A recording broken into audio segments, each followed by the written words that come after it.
Tiro e de Sidom. E eis que uma mulher cananeia que saía daquelas cercanias clamou dizendo: Senhor, filho de Davi, tem misericórdia de mim, que minha filha está miseravelmente endemoniada. Mas ele não lhe respondeu palavra. E os seus discípulos, chegando ao pé dele, rogaram-lhe, dizendo: despede-a, que vem gritando atrás de nós. E ele respondeu e disse: eu não fui enviado, senão as ovelhas perdidas da casa de Israel. Então chegou ela e adorou, dizendo: Senhor, socorre-me. Ele, porém, respondendo, disse: não é bom pegar o pão dos filhos e deitá-los aos cachorrinhos. E ela disse: sim, Senhor, mas também os cachorrinhos comem das migalhas que caem da mesa dos seus senhores. Então respondeu Jesus e disse: ó mulher, grande é a tua fé, seja isto feito contigo como tu desejas. E desde aquela hora a sua filha ficou sã. Santo Deus e eterno Pai, eis vim aqui para transmitir tua palavra uma vez mais. Me usa como canal de bênção, que tudo que eu disser, Deus do céu, não venha de mim, mas venha de ti, ó Pai. Espírito Santo de Deus, abre o discernimento dos teus filhos, abre a sabedoria dos teus filhos para que possam receber a tua palavra. Senhor, eu não tenho poder de convencer ninguém, mas o teu Espírito Santo tem o poder de convencimento. Assim eu te louvo e te agradeço, em nome de Jesus. Amém. Podeis assentar com Deus. Graças a Deus. Aleluia. Obrigado. Irmãos, eu estava meditando nessa palavra e ela é interessante pela riqueza de detalhes que essa passagem bíblica traz. Então, em casa, eu meditando, gente, ó, quanta riqueza, quanta lição de vida, né, de persistência, de resiliência. Aqui a gente vê nesse contexto, para que os irmãos entendam o que eu vou explicar, nós precisamos primeiramente entender o contexto histórico em que essa passagem acontece. Meus irmãos, nós vamos ver aqui a história que Jesus está em Cafarnaum e ele vai lá para as fases de Tiro e Sidom, ou seja, ele vai lá para as fronteiras de Tiro e Sidom, um território totalmente pagão. Ele foi para lá. Marcos vai dizer que ele ficou numa casa e não queria ser observado, mas teve um certo momento que ele teve que sair lá dessa casa e de repente vem essa mulher cananeia. A Bíblia enfatiza que é uma mulher cananeia, apesar que, meus irmãos, nessa época do Novo Testamento, o termo cananeu já estava em desuso, não era mais um termo usado naquela época. Então, meus irmãos, nós vamos entender que os cananeus, ou aquelas nações gentílicas, eram pessoas totalmente avessas ao povo de Deus, era um povo à parte. Cananeu, meus irmãos, vocês terem ideia, é considerado como fosse cão, cachorro. Então, quando te chamasse de cananeu, ô cananeu, você podia apelar, você te chama de cachorro? Então, eles eram um povo totalmente à parte. E esse termo aqui não é indicando a nacionalidade dela, que a gente vai estudar o texto bíblico e vai entender que ela era grega e de nação sírio-fenícia. Ela não era cananeia, mas era um apelido, era um termo pejorativo, um xingamento para os judeus. E nós vamos entender por que chamar ela de cão, por que os cananeus eram considerados cães. Para os judeus, os cães eram animais sujos e impuros. Você não via judeu criar cachorro, não é comum na nossa casa, tem um cachorrinho, a gente trata com o maior carinho do mundo. O judeu não, é bicho sujo, é imundo. E a própria Bíblia vai dizer e relatar, como 2 Reis 9:36, que os cães comeram os restos mortais de Jezabel. Nós vamos ver também na passagem do rico e Lázaro, onde os cães lambiam as feridas de Lázaro. Nós vamos ver também, meus irmãos, que não deram aos cães as pedras preciosas, conforme Mateus 7:6. Os cães, meus irmãos, os idólatras ficarão fora do reino de Deus. Vocês têm ideia do que era cão? O termo pejorativo que era, olha a carga que essa mulher estava carregando, um termo pejorativo de cão. Meus irmãos, essa mulher, para que os irmãos entendam, ela está diante de um dilema, um problema pessoal, familiar. Quantos de nós temos problemas familiares? Quantas lutas, quantas agruras, e essa mulher está diante desse problema. E ela está, irmãos, a situação lá dela não era favorável. Era, para os judeus, mulher não tinha tanto valor, era a mulher.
percebe que isso está acontecendo, meus irmãos.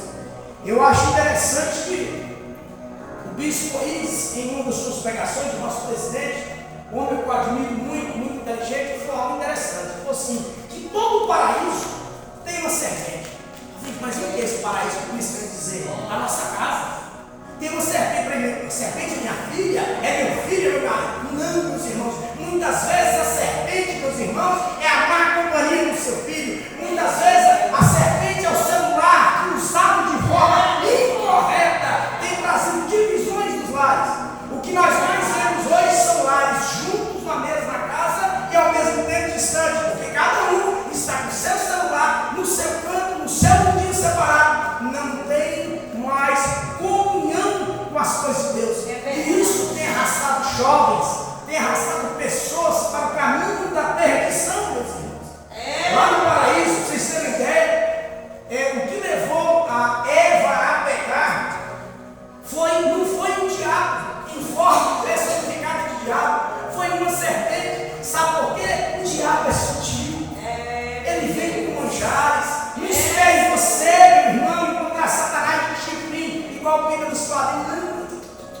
É bonito, meu irmão, é cheiroso, é atraente, é aquela colega de trabalho que você trabalha com ela cheia de teologia, o moço está cheiroso hoje, né? É aquele amigo de trabalho que você está com ele, está fazendo um rolozinho. Não fazer isso aqui, não está na igreja mesmo. Entre nós aqui. Então, meus irmãos, nós precisamos fechar as brechas, nós precisamos estar atentos, nós precisamos cuidar das nossas famílias. Lá no Salmo 127 vai dizer que os filhos são herança do Senhor. Glória a Deus! E fruto do seu ventre é o nosso galardão. Nós temos que cuidar da nossa herança. Será que realmente nós temos cuidado da nossa herança? Como eu disse, Satanás é covarde, ele tem astutas ciladas, ele está ao nosso derredor, conforme afirma a santa e maravilhosa palavra de Deus. Ele não está brincando, meu irmão. E muitas vezes a gente fica pensando assim, vou encontrar o diabo de chifre. Não vai não, meus irmãos. O presidente Juscelino falou algo que me chamou muita atenção na saudação dele, que ele disse o seguinte: quando a gente não cuida da família da gente, os outros lá de fora cuidam. É desse jeito. Ou você adota o seu filho dentro de casa e assume a sua responsabilidade, que seu filho é responsabilidade sua, ou senão o inimigo lá fora vai cuidar. Ou você trata bem a sua esposa com respeito devido, com a reverência devida, os outros vão cuidar. É desse jeito, é simples assim. É igual aquele jogo de futebol, você não faz gol, quem faz ganha. Então, uma hora alguém vai fazer um gol no seu lugar, meu filho. Acorda para a vida, meus irmãos. O diabo engana, eu disse, de forma, meus irmãos, sutil, em coisas aparentemente inofensivas. Nós estamos vivendo uma era, infelizmente, meus irmãos, com a banalização da fé, a radicalização de tudo, meus irmãos, as falsas profecias. Eu achei interessante que a gente acredita em tudo que os outros falam, né? A missionária está aqui desde cedo orando, o pastor paga preço, as irmãs pagam preço. Se ela entregar um recado de Deus, duvida. Mas se vier um profetão desse de fora e contar, nossa, o profeta falou isso que te digo. Doutor Evaldo Godoy, pastor da nossa igreja do Campo de Campinas, ele contou um testemunho, meus irmãos, é até engraçado, assim, é trágico se não fosse cômico, dizendo ele que ele chegou num monte e tinha uma roda de pessoas ali orando, né? Aí eu achei interessante, nossa, esse povo não vou deixar lá ver. Aí quando ele chegou perto, o rapaz estava orando, deu uma olhada no pastor Evaldo, deu uma olhada, aí chegou perto e falou assim: eis que agora incorporei o próprio Deus. O próprio Deus. Aí eu falei: meu filho, assim como eu fui no jardim do Éden com meu filho Abraão, eu serei com você lá no jardim do Éden e Abraão. Aí de repente o pastor viu que errou, né? O irmãozinho tocou: pastor, não é Abraão, não, é Adão. O jardim é Éden, não. O jardim é do Éden. Opa! Corrigindo! Vocês têm ideia do que está tendo por aí?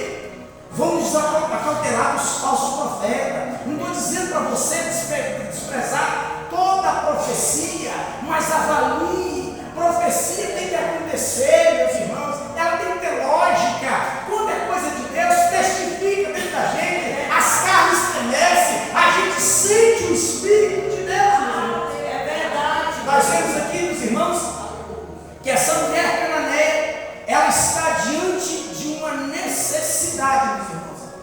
com a filha miseravelmente endemoniada. Ela está diante, meus irmãos, com uma grande esperança que é Jesus. Quer dizer, ela estava necessitada, mas tinha esperança. Essa mulher, meus irmãos, teve uma grande fé manifestada.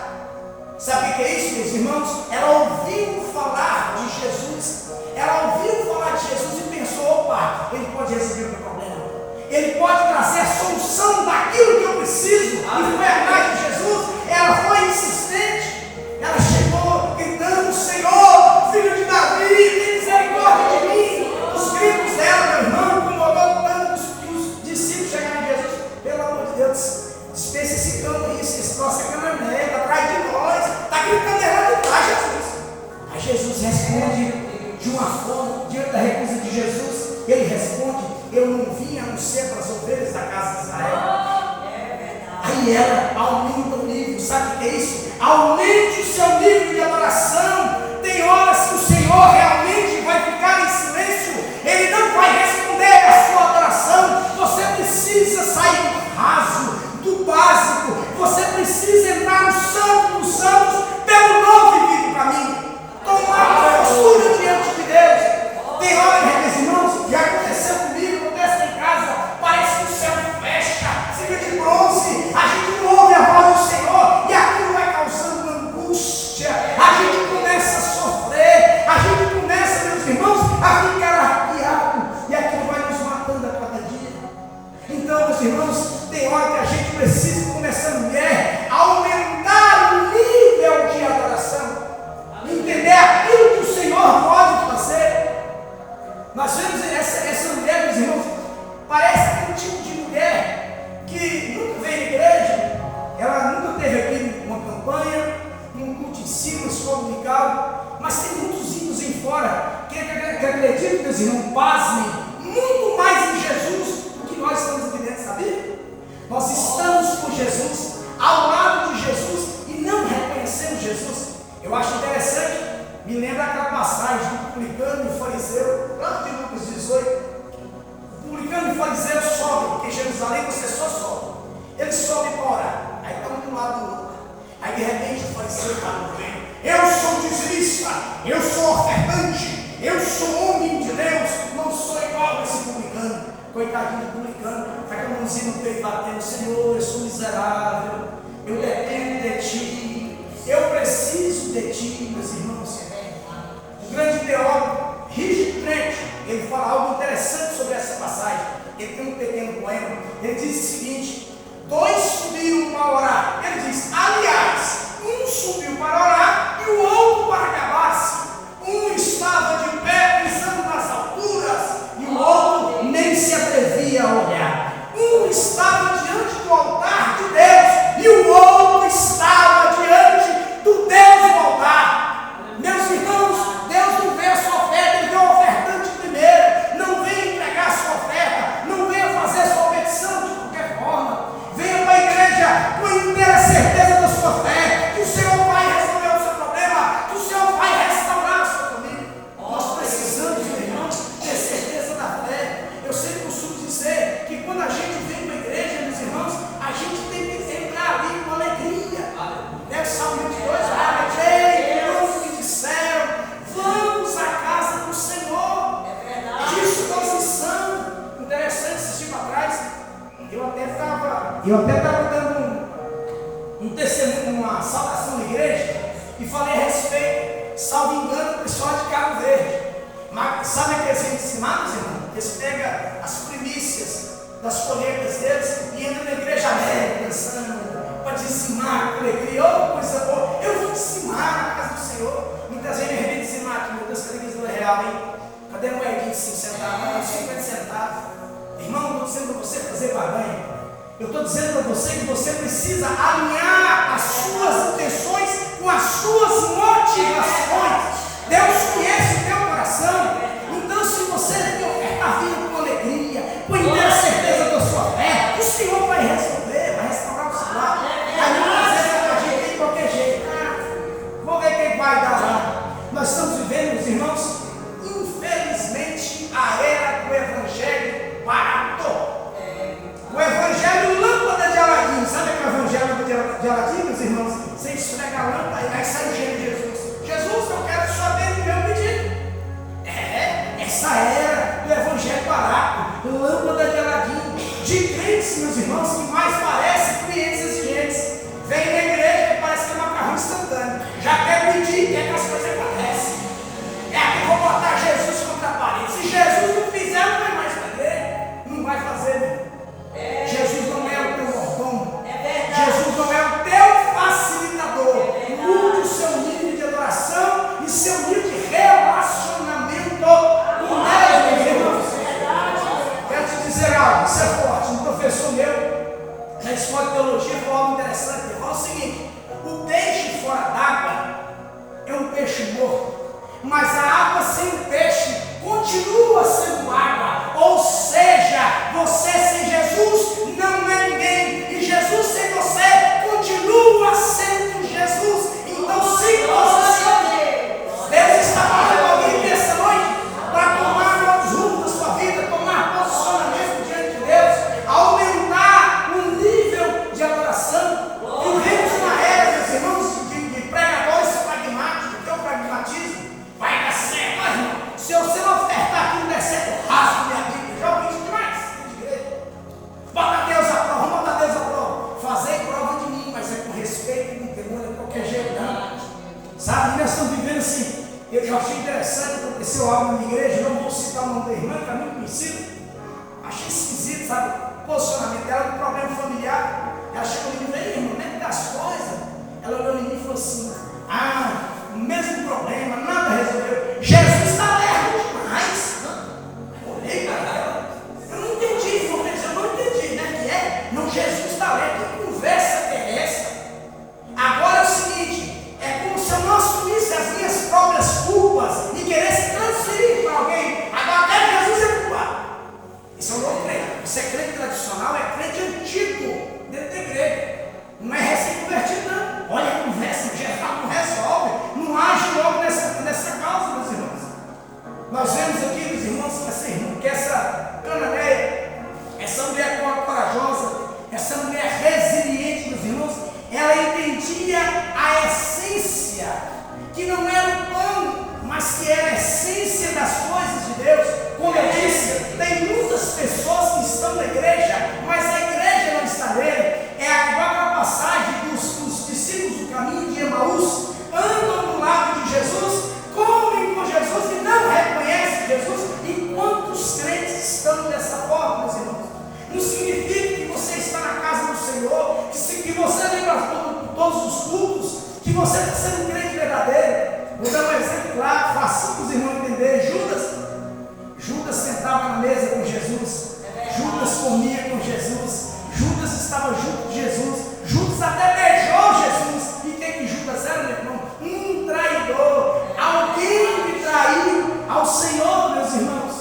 Eu sempre costumo dizer o seguinte: não é porque o pregador prega comigo, não prega comigo que vai ser salvo.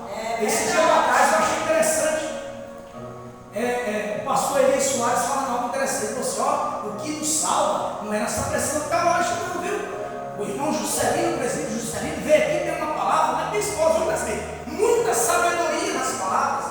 Sabedoria é dom de Deus. Eu posso passar o tempo inteiro estudando, lendo, me formando. Eu sou aluno do curso de teologia da Faculdade Assembleana do Brasil, já tenho alguns cursos teológicos, mas muitas vezes a gente depara com o Juscelino da vida, que tem uma sabedoria extraordinária que você tem que acreditar. Eu estudei tanto, ele falou algo tão simplesinho na coxarada. Então o que nos salva não é, meus irmãos, as nossas precisões teológicas. Olha, assim como essa mulher cananeia, vai ter momentos na vida que você vai decidir ou parar ou adorar. Eu paro ou eu adoro? Nem que eu faço, eu paro ou adoro? Então você vai ter que optar por adorar. Vou dar um testemunho meu rápido aqui. No ano de 2006, 19 de junho de 2006, para os irmãos que me conhecem, eu sou policial militar formado. Eu estava em um posto de gasolina, chegou uns ladrões para fazer um assalto. Eu reagi ao assalto. Eu levei 3 tiros. Eu levei um na barriga, eu levei um no joelho e nas costas. Fui para o hospital socorrido com uma viatura na condição de morto. Eu saía sangue pela boca, eu não pude respirar, me deu hemorroides. Quando eu cheguei no não era crente. A minha Bíblia era uma garrafa de cerveja. Eu não tinha fé. E na hora, bateu comigo assim, rapaz, eu vou me posicionar aqui. Falei, Senhor, se eu me livrar das garras da morte, eu sobreviver, eu vou parar de beber. Olha, irmão, que coisa mais simplesinha do mundo. E sabe o que aconteceu, meus irmãos? Eu saí do hospital vivo para a honra e glória do Senhor. Meus irmãos, no dia que eu fiz a perícia, o médico falou para mim, falou assim, rapaz, você levou tiro enorme na barriga, ninguém escapa não. O indicado para você é o óleo. Nem que você escapou. Eu não estou entendendo. Eu falei para ele, você não, deve ser a obra de Deus. Eu não conhecia Deus. Tanto é que eu fui para os pés do Senhor, acho que 5 anos depois do Senhor. Eu ainda bati minha cabeça, eu ainda andei em lugares errados. Só depois disso, o Senhor me trouxe para a casa dele. Então eu quero dizer, tem momentos na vida que você precisa aumentar o nível. Você tem que adorar. Tem horas que não tem decidido, eu adoro e paro. Eu jogo a toalha e eu prossigo. Eu vou dar uma dica para você. Prossiga. Não pare. Você é o escolhido do Senhor. Você não está aqui por acaso. Deus olhou para você. Foi igual muito bem a missionária disse. Os que estão aqui eram os que eram para lá, que Jesus queria falar. É os que estão aqui, meus irmãos.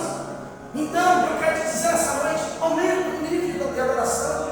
Se as circunstâncias não estão favoráveis, meus irmãos, adore o Senhor, busque o Senhor. Muitas vezes nós queremos passar no pé do monte. Tem pessoas, meus irmãos, que ela é extasiada com o sobrenatural. Não, se eu não ouviu esse te não vê o sobrenatural, o culto não foi bom. Nossa, que culto fraco.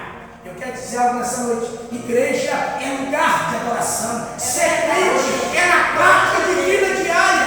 Que a coisa mais difícil, pastor, é a gente ser crente na prática de vida diária.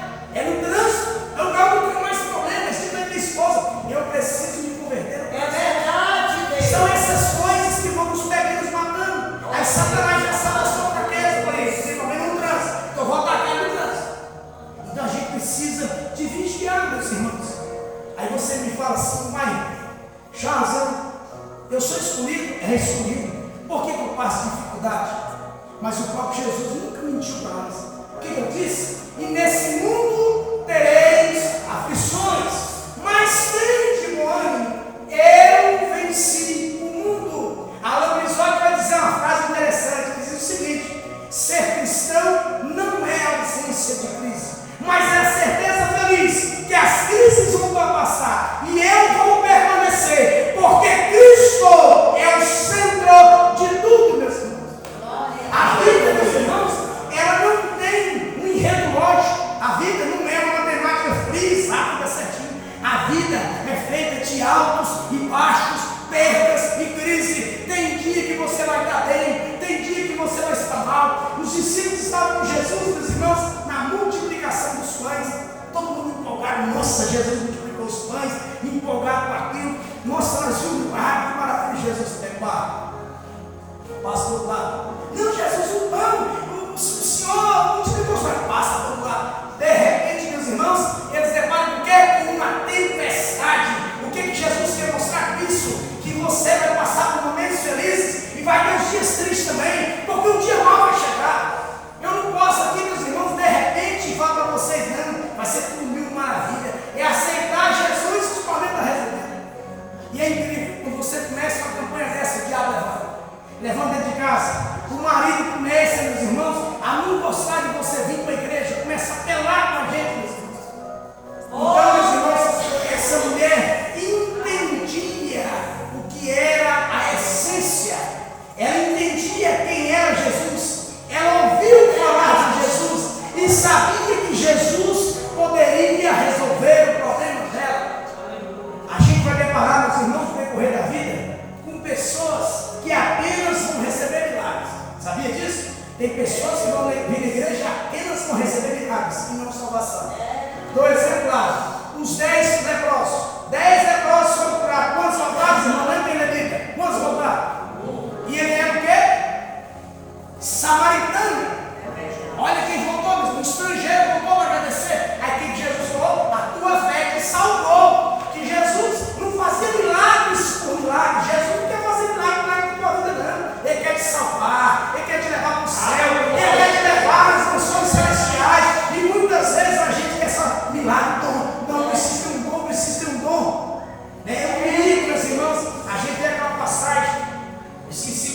igual irmão também com um capítulo, em que aparece o Simão, um pitonista, e ele fazia mágicas, adivinhações. Ele chega com Pedro e Tiago e fala assim: passa o dom do Espírito Santo para que eu possa adivinhar, eu dou dinheiro para você. Aí Pedro fala: te repreenda desse mal que você pensou. Então, meus irmãos, no decorrer da vida, a gente vai deparar com esse tipo de pessoa. Quer dizer algo nessa noite? Continue lutando pela sua família. Não desista do seu casamento. Não desista do seu marido. Não desista da sua faculdade. Não desista dos seus sonhos. Continue lutando. Como eu disse, tem dia que está ruim, está mais pesado, mas tem dia que as coisas vão melhorar, meus irmãos. Eu vejo sempre um jargão famoso que diz assim: a minha família é um projeto de Deus. Será que realmente a sua família é um projeto de Deus? Será que Jesus está no decorrer da sua vida? Ou Jesus é um coadjuvante qualquer que, na questão de fé, Jesus aprende a fé aqui? Quer dizer nessa noite, coloque Jesus no barco, coloque Jesus na sua vida, aprenda a andar com Jesus, aprenda a entender a essência de Jesus. Nós vivemos uma era terrível de amantes do reino de Deus, mas ninguém quer carregar com isso. Quando fala que tem uma campanha que está perto de chover, ninguém quer ir. Não, chover para a igreja, vou de jeito nenhum, vou nada, vou de jeito nenhum. Né? Eu sou amante do reino de Deus.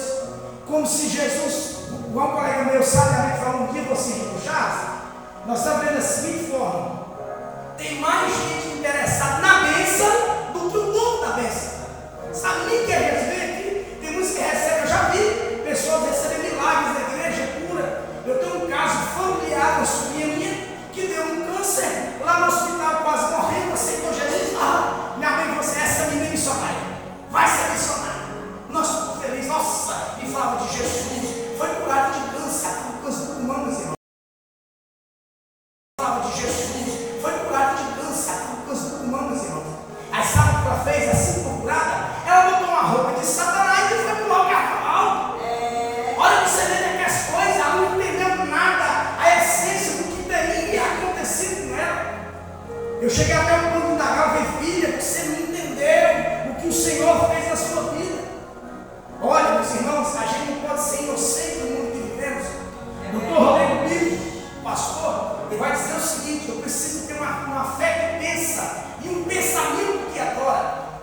Eu preciso ser inteligente, eu preciso ver as circunstâncias. O mar não está para peixe, meus irmãos. E quero dizer algo nessa noite: alinhe os seus pensamentos com a cruz. Jesus está prestes a voltar. Tudo que tinha para acontecer já aconteceu. E ninguém acorda. Está brincando de ser crente, está brincando de passar dentro da igreja. Vem para a igreja para esquentar banco. A igreja virou um clube social. Eu vou lá, passo o tempinho para agradar o rei e as fotos. Não entende o Deus que ele serve. Aí depois do grande dia: Senhor, em teu nome profetizei, eu preguei, além da igreja do pastoreio. Afastai de mim, eu não busco isso. Afastai de mim, irmãos. Isso é triste. Então, eu quero te dizer nessa noite que você tenha uma vida cristocêntrica, ou seja, Cristo no centro de tudo. Que você venha para a igreja com a inteira certeza da sua fé, entendendo que aqui é um lugar de adoração. Que eu preciso ser crente é na prática de vida diária. Que eu preciso ser crente no meu lar. Muitas vezes tem homens e mulheres de Deus que na igreja é uma bênção e em casa é a pior tribulação que tem. Nós não podemos negar isso. É igual aquela menina que cantou aquela música, Evangelho de Fariseu. Aí diz: nossa, ela falou só a verdade. Irmãos, nós sabemos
sinceridade, honestidade diante de Deus, aumentar o seu nível de adoração, que nessa noite você entenda que você precisa aumentar o seu nível de adoração. Gostaria que você ficasse de pé nessa noite.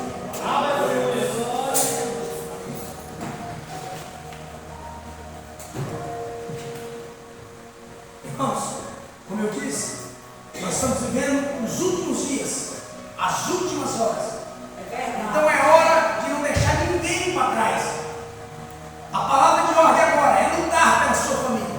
Que a partir de hoje você saia daqui com essa certeza que você vai brigar pelos seus, orar pelos seus. Como o presidente Sarino disse, se você não cuidar, o mundo vai cuidar. Se você não cuida do seu filho, o mundo cuida lá fora. Então cuide do seu filho, cuide da sua herança. Feche os seus olhos.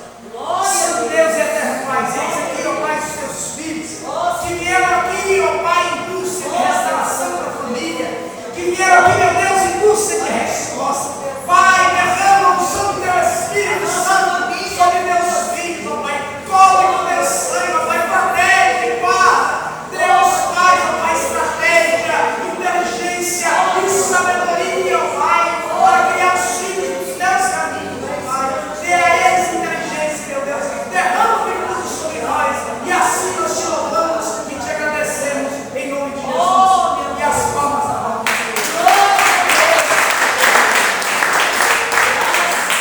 Irmãos, eu já vou poder sentar. Eu já estou encerrando aqui a minha parte. Eu, além da minha profissão, eu mexo com personalização. Eu trabalho com personalização de Bíblia, capa de Bíblia, eu faço agenda personalizada, eu pego o caneco, eu coloco sua foto, o desenho que você quiser, chama sublimação. Então eu gostaria de deixar para os irmãos aqui o meu Instagram, o Instagram do nosso negócio. É @AC_personalizados21, viu? É @AC_personalizados21. Minha esposa trouxe alguns cartões, no final vai ser dos irmãos. Nos ajude lá. Agradeço aí. Aleluia.